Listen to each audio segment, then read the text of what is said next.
Anyway, beside all that, this is my neighborhood, downtown New York City. I grew up here and feel at home in these streets. I feel comfortable. The Twin Towers fell just over here, just over there. This part of the city was like a ghost town. But we vowed we would not allow terrorists to change our way of life. And we started the Tribeca Festival to bring people back. I love this city. I love this city. I don't want to destroy it. Donald Trump wants to destroy not only the city, but the country, and eventually he could destroy the world. But we vowed we would not allow terrorists. I owe this city a lot. And that's why it's so weird that Donald Trump is just across the street. Because he doesn't belong in my city. I don't know where he belongs, but he certainly doesn't belong here. We New Yorkers used to tolerate him when he was just another grubby real estate hustler masquerading as a big shot, a two-bit playboy lying his way into the tabloids, pretending to be a spokesperson for himself. He was calling it as himself for himself, to fool the press into inflating his net worth. A clown. But this city is pretty accommodating. We make room for clowns. We have them all over the city. People who do crazy things in the street, we tolerate it. It's part of the city, it's part of the culture. But not a person like Trump who will eventually run the country. That does not work, and we all know that. Anyway, we make room for clowns, to each his own.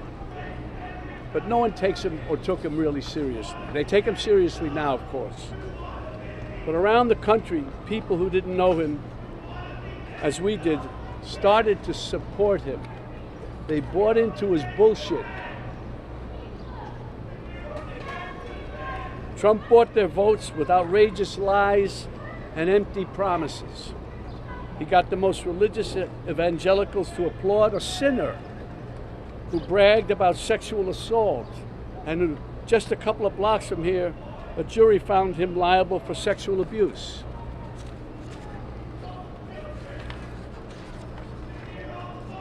Somehow he even got self-styled patriots to support a man who called for terminating the Constitution, and on January 6th rallied an angry mob to threaten democracy, leaving death and destruction in its wake. That's why I needed to be involved and wanted to be involved in the new Biden-Harris ad, because it shows the violence of Trump and reminds us that he'll use violence against anyone who stands in the way of his megalomania and greed. But it's a coward's violence. You think Trump ever threw a punch himself or took one? This guy who ran and hid in the White House bunker when there were protesters outside? No way.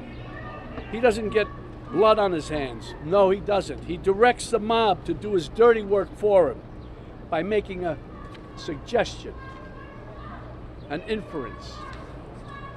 And his gang grovels and follows his obvious order. It's no surprise that the murder rate and other violent crimes peaked under Trump and are falling under Biden.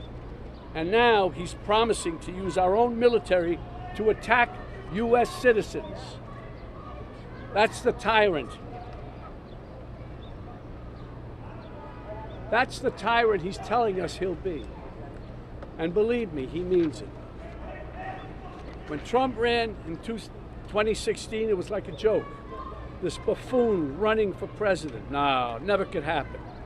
We'd forgotten the lessons of history that showed us other clowns who weren't taken seriously until they became vicious dictators. With Trump, we have a second chance. And no one is laughing now. This is the time to stop him by voting him out once and for all.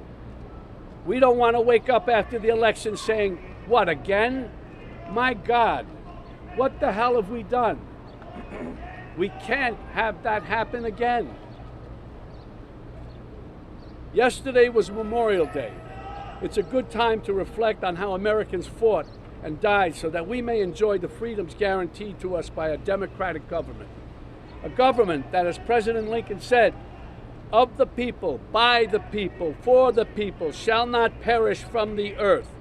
Under Trump, this kind of government will perish from the earth. I don't mean to scare you. No, wait, maybe I do mean to scare you. If Trump returns to the White House, you can kiss these freedoms goodbye that we all take for granted. And elections, forget about it. That's over. That's done. If he gets in, I can tell you right now, he will never leave. He will never leave. You know that. He will never leave. What does that mean? Is that the country we want to live in? Do we want him running this country and saying, I'm not leaving, I'm dictator for life? I hope this new ad campaign reaches outside the bubble to remind supporters of what a danger he is to our lives. This is not a threat. This is a reality. And that's why I've joined the Biden-Harris campaign, because the only way to preserve our freedoms and hold on to our humanity is to vote for Joe Biden for president. Really. We don't have a choice. On January 6th, while Republican lawmakers despicably tried to keep the loser Trump, in the White House, and Trump-inspired insurrectionists stormed the Capitol, brave men and women from law enforcement put their lives on the line to defend this country. Our democracy. They are the true heroes. These guys are the true heroes. They stood and put their lives on the line for these lowlives, for Trump. They lied under oath. They lied under oath. Right. Who lied under oath? What are you telling me? Those two traitors behind you. Excuse me? Those two traitors behind you. They lied under oath? That's right. What are you saying? They're traitors. They're traitors. You gotta, I don't even know how to deal with you, my friend. I don't even know how to deal with you. They stood there, they didn't have to. And there were other ones in there who probably were in with them a little bit too, and they found a way to get around. Not these guys. They stood there and fought for us, for you. For you.